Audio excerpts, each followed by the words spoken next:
China, the Chinese chicken. You have a drumstick and your brain stops sticking. Hey everyone, this is China Chicken, and I just wanted to go over the movie 28 Weeks Later and how it is underrated. So, if you watch my channel, you know that I did a 28 Days Later review pretty recently, I think last week. And now I just watched 28 Weeks Later, and I've actually just watched it for the first time. I've never seen it before because I thought this movie was horrible. And I was pleasantly surprised that it was great, in my opinion, at least after one watch. I watched 28 Days Later probably 20 years ago when it first came out, and I really loved it, but I only saw it once or twice back then. And I recently revisited it, and I loved it even more probably because I could appreciate it a lot better being older. And I'm kind of glad that I never watched 28 Weeks Later because it made me that much more excited for it. And then obviously 28 Years Later comes out at the end of this week, actually, at this point in time and recording this video. But yeah, so let's get into it here. I just wanted to talk about a few scenes and why I think this movie is very underrated. I also just love the indie aspects of these movies, and they really kept it in this one. And I thought that was going to change with the budget being a lot bigger for this movie. But no, they kept a lot of the indie aspects to it, especially the videography in this movie, all the cinematic scenes of the zombies, kind of like the shaky camera type indie feeling. But that's just one aspect of the movie I really loved. So let's get into some of these scenes. Okay, so this one here, this is the opening scene, and we know the main character here and his wife or girlfriend, we think it's his wife, are in this house with a bunch of other people, and they're just trying to survive, and they're hunkered down, and random kid comes by, and they let him in, and that brings all these zombies, and they able to break into the house, and they go after the kid and his wife, and he has a choice, and his choice is, do I save myself, or do I try and save my wife and this kid and us probably dying? And he chooses to run, and it's pretty crazy too, because you would usually see the opposite reaction in movies like this where they go and save their significant other and the young kid, but he let them die. So we all thought she is dead, and he gets away here. And that's just the opening scene of this movie, and it was crazy how much the step up was for the zombies. It still had the classic feeling from 28 Days Later, the zombies, but yeah, they really stepped it up, and I was really impressed, and I was just on the edge of my seat this whole time through this scene. I really loved it. Okay, this next scene picks up a little bit in the future where they're in the safe zone now, where they've gotten rid of all the zombies from the city, and the father is met with his son and his daughter again after, they were away from them for some reason. But yeah, so randomly the son and the daughter just go back to their old house, I think it was, in the city here, and they find their mother. It was just kind of confusing. So that was one part of this movie where I was like, how does this make any sense at all? Why is the mom just there? And also you're thinking, how did she survive? Like, how did she not get bit by all those zombies that were there? And how is she still alive? And that's what the husband thinks too. So I thought that was interesting, but I didn't understand how we got to this point. Okay, and in this scene, the husband, or the father also, he ends up turning into a zombie because they find out that the mother, she was actually bit and she's immune, but she still has the virus, so she could still pass it along. So he kisses her, and just a kiss turns him into one of the zombies, and she's all tied down, so she can't get away, and he kills her. So it's like, wow, just like that, the father and the mother are both dead. Like, how like, that's pretty crazy, just like that. And then this whole safe zone is gonna go downhill now that the father is turned into one of the zombies. But I just thought that was so crazy. And I was like, she's going to be really important because she's immune. And then she dies, like literally the next scene. But we then learn that the son and the daughter are very important because they probably have this gene where they can be immune. So that makes it a little bit more interesting in that way.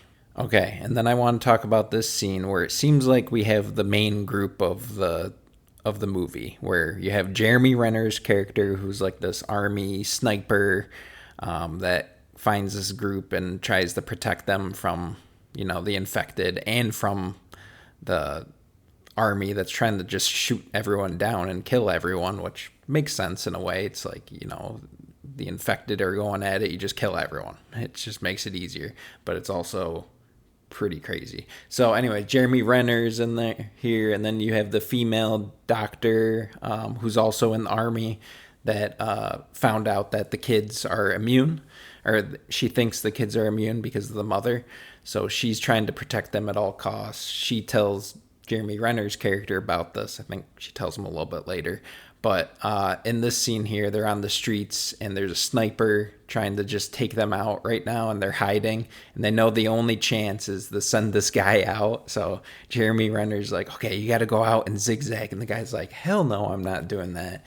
At this point, this guy is going to die at some point. So the kid runs out there and he zigzags and gets through it all. That was pretty crazy. And Jeremy Renner takes out the sniper, and they survive. So right now it's Jeremy Renner's character, the female doctor, the kid, the boy, and the girl, both kids. And then this guy here, I don't even know his name. I don't think you're supposed to know his name, but he's just like the biggest baby, and he's not going to do anything to help at all. He's basically just, being supported by Jeremy Renner right here. And yeah, he can't do anything to help himself. So thought that was kind of funny.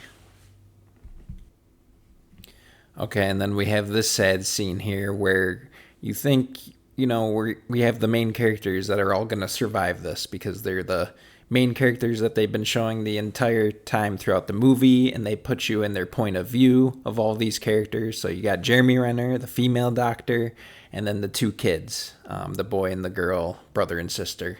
And Jeremy Renner goes out in a blaze of glory. They were caught in this car. They were gassing the streets, so they had to hide in the car so they didn't get gassed. And then these flamethrower guys were coming through, taking out all the infected. And Jeremy Renner goes out there and pushes the car to safety so they could pop the clutch and start the engine. And the female doctor, don't know her name, I forget her name, and the boy and the girl get away, and Jeremy Renner goes out in a blaze of glory. And that was beautiful scene, very sad. But yep, just got to move on, just got to save these kids at all cost. Okay, and then this scene, a little bit towards the end of the movie, I wasn't a big fan on. For some reason, they go down into this dark tunnel, and I'm like, why are they going down there when they have got no flashlight? And she's using the gun that she has as night vision to kind of direct them to go through this dark tunnel subway system thing. And there's all these skeletons that they're tripping over, and she's telling them where to walk. And then they fall down the staircase, down the escalator there. And then for some reason, all three of them, they fall down, and they are completely on different directions. And she's screaming for them, and they're not responding. And they're like running away for some reason without responding at all. And she's like, boy, girl, where are you?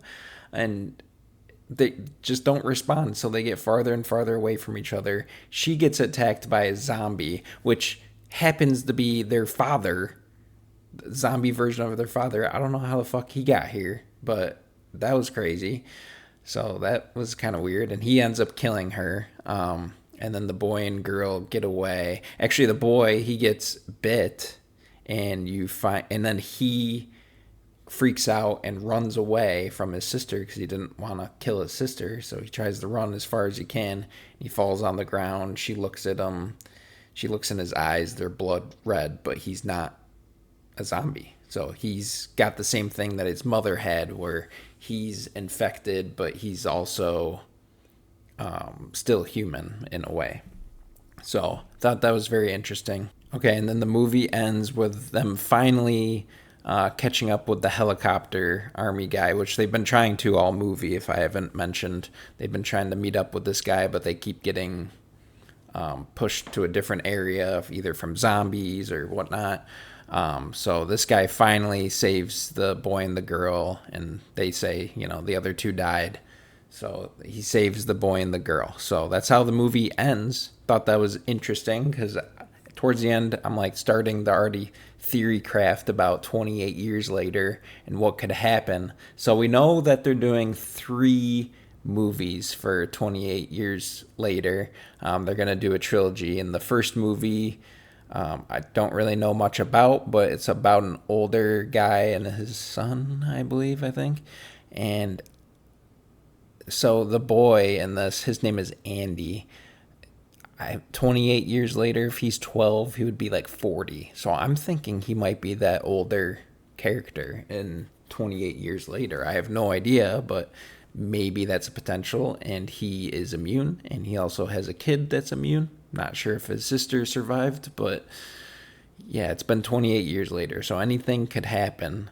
But I'm thinking that could be Andy as a 40-year-old and just trying to survive. And we pick up from there. We know this movie won't have Cillian Murphy's character from the first one, but we know he is going to be in one of the future ones, which would be interesting. So I think it would be really cool if they connect these stories with Cillian Murphy and the boy that survives in this, Andy, or the daughter that could potentially be immune as well. So it would be pretty cool to finish their stories together and see what happens there. I would like to hear what your guys' thoughts on that in the comment section below.